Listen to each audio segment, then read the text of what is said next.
La idea de ahora es discutir por qué ocurre esta aceleración y qué relación tiene con los parámetros de movimiento que ya habíamos visto antes. Así que estoy haciendo una figura un poco más detallada de lo que ya teníamos dibujado. Tengo aquí la trayectoria, que es una circunferencia, tiene un radio R, y ahora voy a considerar dos puntos muy próximos, A y B, que están sobre la circunferencia, pero para hacer la construcción necesito que se entienda que están muy próximos, que el ángulo que giro es un pequeño delta alfa y no es un ángulo muy grande, es un ángulo chiquito. En la práctica, en realidad, ese ángulo va a tender a cero, o sea que va a ser infinitesimal, pero bueno, no lo puedo dibujar tan pequeño. Quiero que se entienda que es chiquito, por eso lo dibujé así. En el punto A tengo una velocidad tangencial, que le estoy llamando BTA, y le puse el símbolo de vector en la parte superior, de manera que es esta dirección la que estoy señalando, y en el punto B tendrá el mismo módulo, pero estará ligeramente inclinada, porque precisamente se produjo un ángulo de rotación, delta alfa, así que entre estos dos vectores hay el mismo ángulo de orientación relativo, o sea, el mismo ángulo de giro, así como gira el radio R, bueno, los vectores tangente también giran la misma cantidad. Cuando definimos lo que era aceleración, ahora vamos a poner un subtítulo a esto se lo llama aceleración centrípeta, de eso vamos a estar hablando. Cuando definimos lo que era la aceleración, en el sentido vectorial, dijimos que era el cambio de velocidad vectorial dividido el cambio de tiempo que tarda en, o sea, el incremento de tiempo o el intervalo de tiempo que tarda en cambiar. Así que en este caso, si voy a aplicar esta noción, fíjense que estoy trabajando con cantidades estrictamente vectoriales, acá estoy explotando al máximo la idea de que la velocidad es un vector y que la aceleración también lo es, de manera que ya no voy a trabajar solamente con los módulos, sino que tengo que trabajar con su carácter vectorial. Entonces, tengo que considerar que esto va a ser la velocidad final menos la velocidad inicial, pero siempre pensadas como vectores, que esto lo voy a dividir por el delta t necesario para que cambie esa velocidad. Ahora, ¿quién es final inicial en este caso? Final sería el análisis que hago en el punto B e inicial en el punto A. Así que a esto lo debería escribir como la velocidad tangencial en el punto B menos la velocidad tangencial en el punto A, todo esto dividido en el tiempo que tarde en girar ese delta alfa, o sea, el delta t. O sea, lo que tarda en ir de acá hasta acá, desde A hasta B, o bien, lo que es lo mismo, que el radio R gire este delta alfa que señalo acá. Si yo trabajase con módulos, el módulo de la velocidad tangencial en B y el módulo de la velocidad tangencial en A serían iguales, y por lo tanto cuando haga la diferencia me daría 0. Pero esta expresión no trabaja con módulos, trabaja con vectores. Y esta diferencia de vectores no da 0, porque si bien los dos vectores tienen la misma longitud, no apuntan en la misma dirección. Así que cuando haga la diferencia, vamos a tratar de construir esa diferencia, tendría que considerar que a la velocidad en B, que aproximadamente tiene esta dirección que está acá, le resto la velocidad en A. Ahora, ¿cómo resto un vector? Para restar un vector tomo el opuesto y se lo sumo.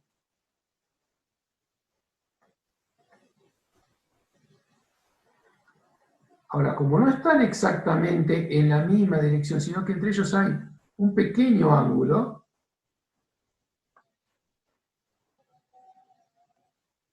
tratar de exagerarlo un poquito, la construcción que tengo que hacer, como cualquier suma de vectores, lo han hecho en álgebra, por ejemplo, es utilizar la regla del paralelogramo. Entonces tengo una paralela por acá, otra paralela aproximadamente por acá, y donde se cruzan las dos, tendré la resultante. Vamos a poner nomenclatura para que se entienda. Esta velocidad es la velocidad tangencial en B, pensada como vector. Y esta es la velocidad tangencial en A, también pensada como vector. Ambos tienen el mismo módulo, pero están en direcciones diferentes. Hay un pequeño ángulo entre ellos y eso es lo que me hace construir este paralelogramo. Esta diagonal, la que va desde el origen común hasta donde se cruzan las dos auxiliares, es precisamente el delta B. Esto que está acá es el delta B que estoy indicando acá. Este delta B no es otra cosa que esto que está acá. Este vectorcito que está acá es el delta B. Y observen que está dirigido hacia el centro. Está dirigido hacia el centro. Por eso a esta aceleración se llama centrípeta.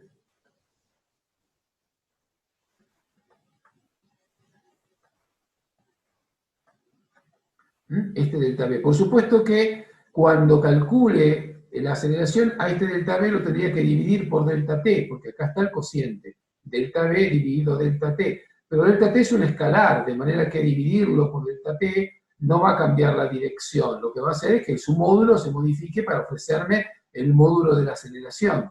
Pero evidentemente no me va a dar una dirección distinta. Y esa dirección es radial, coincide con el radio, si quieren, en el punto medio.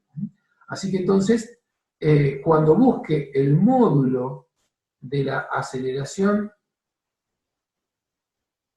que ahora sabemos que va hacia el centro, así que le voy a llamar centrípeta, que va a ser simbolizado simplemente como AC, va a ser el módulo de delta B dividido en delta T.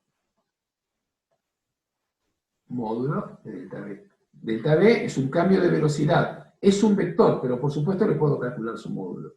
Y lo que voy a hacer acá, y acá es donde voy a hacer la aproximación de que este ángulo sea pequeño, este es el delta alfa que consideré recién, ¿está bien? Entonces vamos a hacer esta aproximación. Como delta alfa es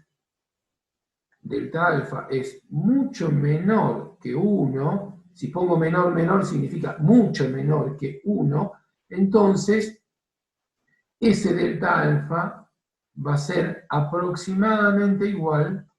¿Cómo se define el ángulo? Como arco dividido el radio. El arco no es igual a la flecha que está acá dibujada, que es recta, pero si el ángulo es pequeño, la diferencia entre la parte curva y la parte recta es muy baja, por eso voy a trabajar con ángulos chiquitos, y de ahí viene esta aproximación. Va a ser aproximadamente igual al módulo de delta B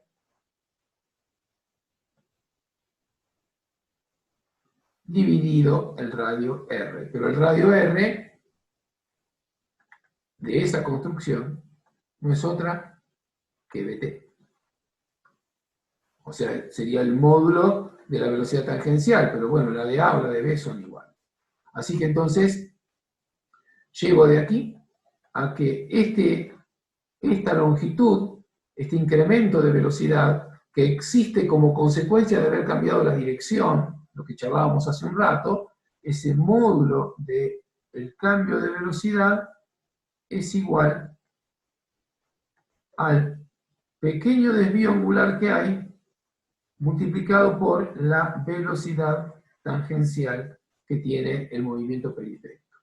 Cuando lo reemplazo aquí, me da que la aceleración centrípeta es igual a el cambio de ángulo multiplicado por la velocidad tangencial y dividido por el incremento de tiempo que tarda en girar. Y este cociente no es otra cosa que omega, porque es el ángulo que gira dividido el tiempo que tarda. Así que entonces la aceleración va a ser el producto de la velocidad angular por la velocidad tangencial. Esta formulita nos ofrece una expresión que nos da cómo acelera un objeto que está en rotación cuando precisamente tiene que cambiar de dirección. Y está orientada en todo momento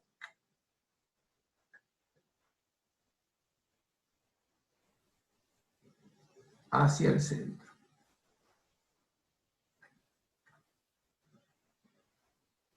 Hacia acá está dirigida entonces la aceleración centrípeta.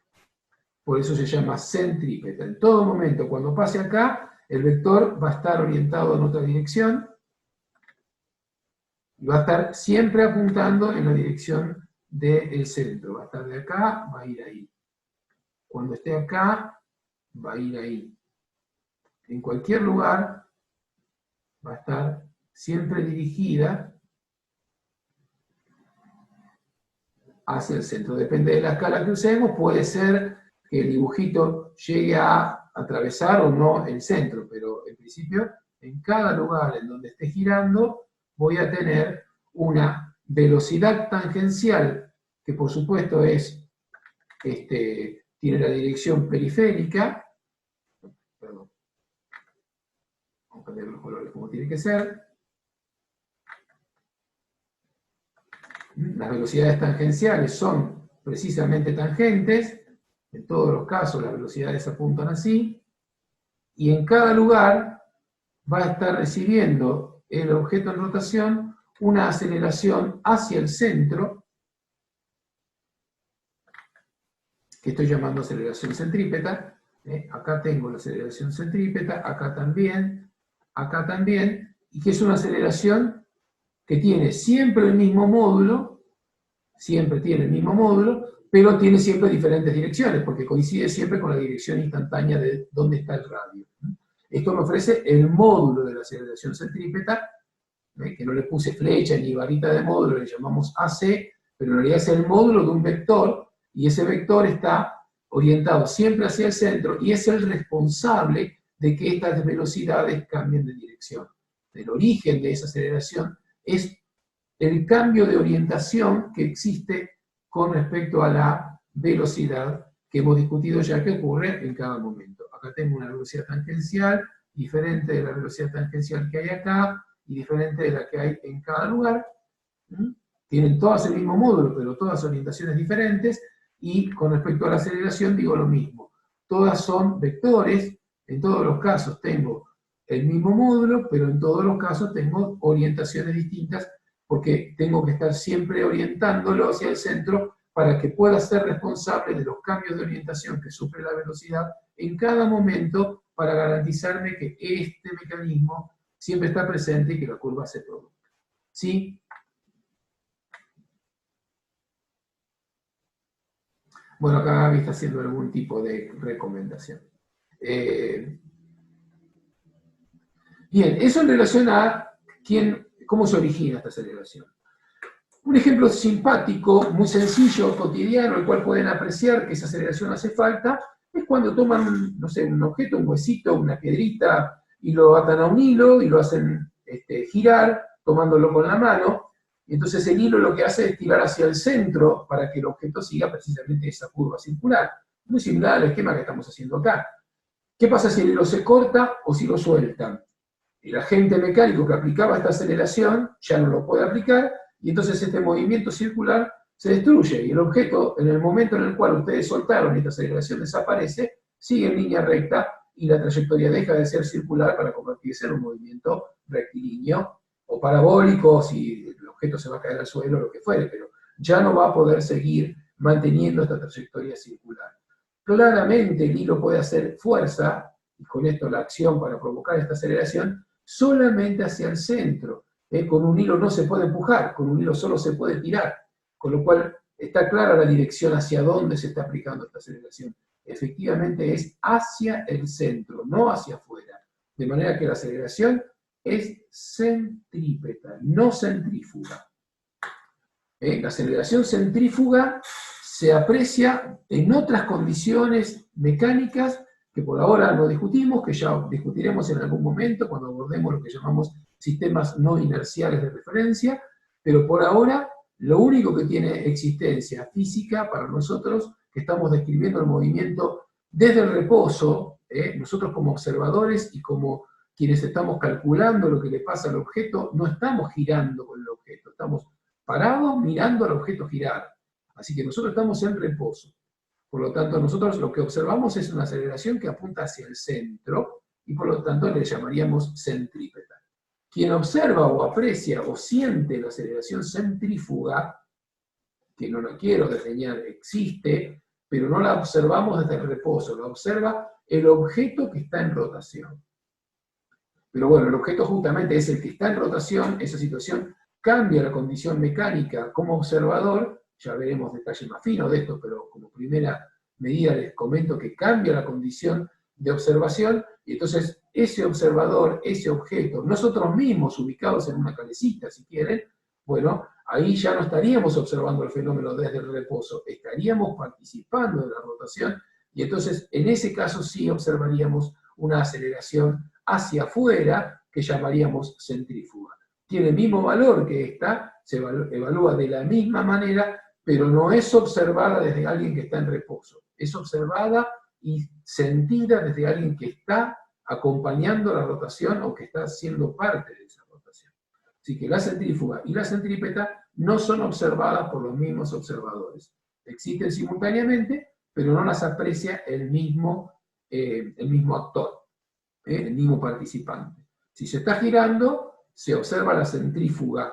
Si se está quieto mirando a algo o a alguien girar, se observa la centrípeta. Nosotros vamos a describir estos movimientos siempre desde el reposo, o sea, nosotros como observadores desde el reposo, el objeto por supuesto que está girando, y desde ese punto de vista hablaremos siempre de aceleración centrípeta y no de aceleración centrífuga. Como esta aceleración es radial y la velocidad es tangencial, y en una circunferencia la tangente y el radio se cortan a 90 grados, este ángulo es 90 grados, desde acá hasta acá, a esta aceleración se la suele llamar aceleración normal, también se la denomina así, justamente porque es normal, a esta también se la suele llamar aceleración normal. A mí no me gusta mucho la denominación porque si bien es cierto que es perpendicular a la dirección del movimiento y por lo tanto es normal el movimiento, tanto la aceleración centrípeta como la centrífuga, que vuelvo a insistir, en este tratamiento no aparece, pero si uno lo piensa como un objeto en rotación, si la aprecia, también está en dirección perpendicular al movimiento, también sería normal, pero no podríamos distinguir si es hacia adentro o hacia afuera. Entonces, el término aceleración normal es un poco más impreciso que el término aceleración centrípeta, o centrífuga, si hiciera falta decirlo, porque considero el sistema no inercial. Por eso yo prefiero que se use el término aceleración centrípeta. Pero igual, el uso, la costumbre y alguna bibliografía recomendada hace uso de este nombre, aceleración normal, para referirse a estas que estamos discutiendo ahora, y está bien que la usen, está bien, no lo vamos a desmentir, pero en principio tengan en cuenta que nos perdemos buena parte de la información porque, bueno, normal puede ser hacia adentro o hacia afuera y seguirían siendo normal. Sin embargo, centrípeta y centrífuga son dos nombres claramente diferentes. Centrífuga refleja que va hacia afuera y centrípeta que va hacia adentro.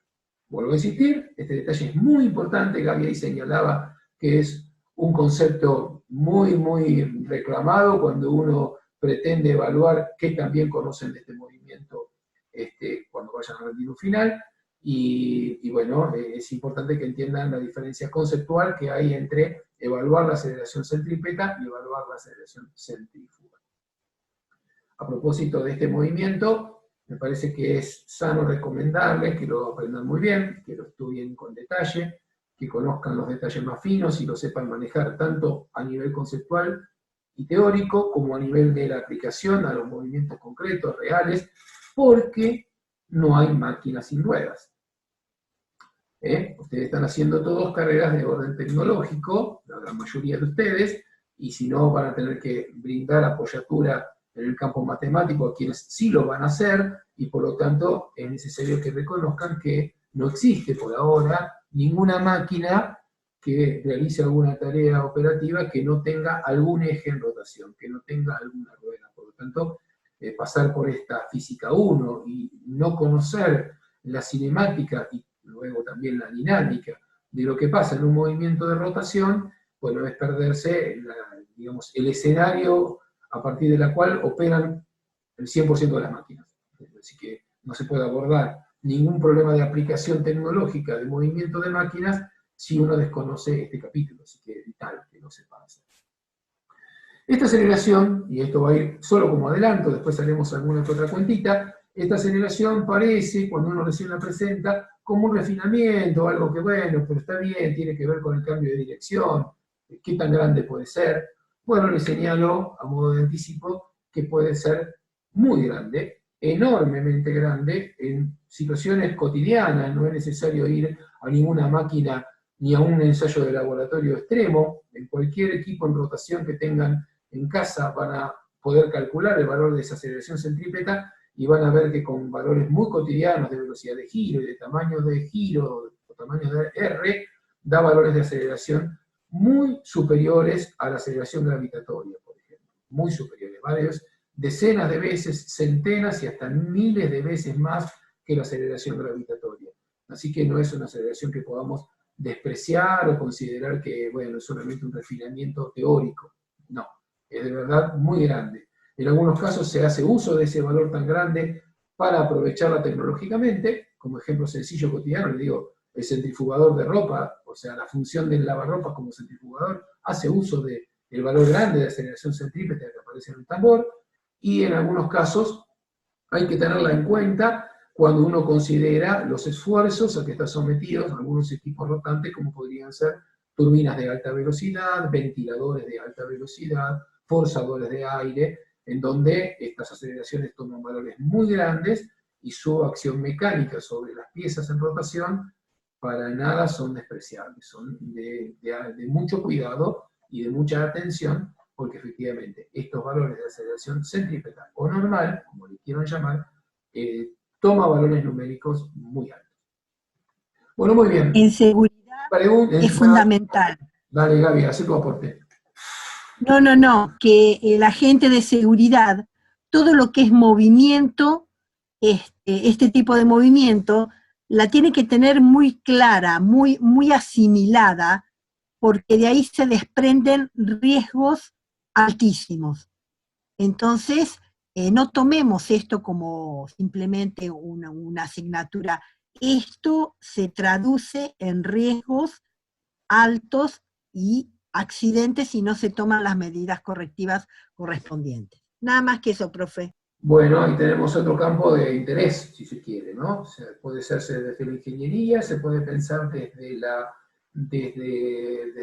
ámbito de la seguridad, y por supuesto desde el ámbito matemático me parece muy convocante, porque acá hay una construcción vectorial muy sofisticada, y que puede ser un campo de aplicación importante, ya tanto para la combinación de la geometría circular, de lo que signifique la construcción de vectores y la aplicación de los vectores a un campo concreto, en donde tienen que componer y descomponer, sumar o restar vectores, y también lo que significa la deducción de una demostración de una expresión, en donde se involucran cantidades vectoriales y simultáneamente se hace hincapié en sus módulos. Así que desde el área que lo quieran ver, este método o esta situación es muy importante. Bueno, para la modelización precisamente.